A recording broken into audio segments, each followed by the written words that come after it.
Little Giant Boxing. Here with the one and only Mikey Garcia. Mikey, obviously you're here, your brother's beautiful, brand new gym. How excited, how happy are you for your brother's success? We're very happy and proud, to see the growth, in his career as a trainer from when he first started back in maybe 2002, 2003-ish to now, 22 years later. It's impressive, bro. It's impressive. Not only with the new facility, but just everything that he's accomplished. He's become, I think, if I'm not mistaken, I think it's 16 world champions that he's made. Not just that he trained, because some trainers have trained other world champions as well. Right. But to bring a fighter and get them to become world champions, that's a whole other level. That shows that he is, one of the best trainers in the world, and that's why he was also voted, trainer of the year last year and other years as well. Yeah, he's been one of the best. All his hard work's paying off. It's paying off, bro. And outside of that, he's still the same guy, same person that everybody knows, humble and just true to his word. Yeah, I'd love to see it. Obviously, he's training right now, Jose Ramirez, as we speak. Jose looks fucking amazing. It's looking really he good, man. He looks man. scary, bro. I've seen him. I love the footwork. I love the agility, the speed. It's almost like he turned the clock back a bit because previous fight he looked a little sluggish, a little slow. When he walked in the gym, he looked like he had a chip on his shoulder. That's what I'm saying. He looks good, and he's motivated. He's hungry. He's motivated. See, he really wasn't motivated last fight. It wasn't something that he cared for. A couple of things were going on that, not as an excuse, but it's a reality. Right. This time, he looks good, man. I'm happy for him. I'm happy to see him feel good. He's happy to be here. He's happy to train, and he's fucking putting the time and energy. You can just see it in his expression. You can feel his energy. I like it. I like it a lot. What do you, your dad, Robert, tell him? Because I know you guys are always whispering, advice, wisdom. It's just reminders. Sometimes it's just a little reminder that, hey, you're looking fucking good. A little compliment goes a long ways.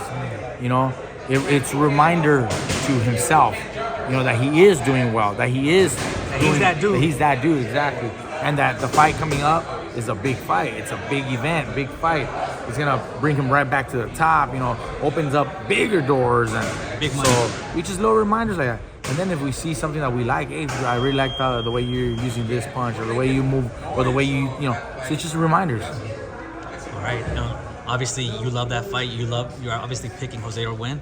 How does he win without giving away, obviously, the game plan? Well, I think he's got the power to actually drop him and hurt him. But I also think Haney is, a boxer, good enough boxer, very well-rounded, that he's going to try to box. I think his game plan is going to be to box. So I could see the fight going 12 rounds, but Jose beating him enough, and dropping him maybe once in the fight and winning a decision. Now, he does have the power to knock him out, like I said, but it's going to take the right punch, and then Haney, not being able to come back. Haney was able to get up multiple times from Ryan, knocking him down, and still made it through the decision. So that kind of tells me that, it most likely can go to the distance, but I do see Jose winning. What is the mental state of Devin? Obviously, that was a war with Ryan. He went through a lot. I think he's gonna be very gun shy. I think he's gonna be very gun shy. He's not gonna try to exchange. He's gonna try to go to the distance. He's gonna try to box on the outside, and all it takes is one punch to fucking bring back those memories, those Cobbs, and then Jose's got it. Jose's got that power. He's got the size also. Haney can box, but after a beat down like that, it's not easy coming back. Trust me. We've seen it in many fighters. And I think that's where we are gonna take advantage. Rosado even said himself, this is the wrong fight for Devin. I think so too. I think so too.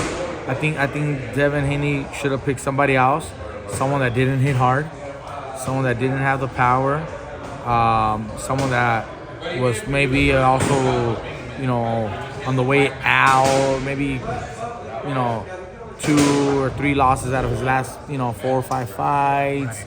Someone that isn't a threat. Right. I think they picked the wrong fight.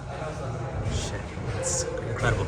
Obviously, Ryan Garcia versus Rolly Romero is going to be headlining in New York in Times Square. You hyped for that fight, or I mean, we're excited because it's a exciting matchup. you're going to be there? Obviously, Yeah, we'll right? be there.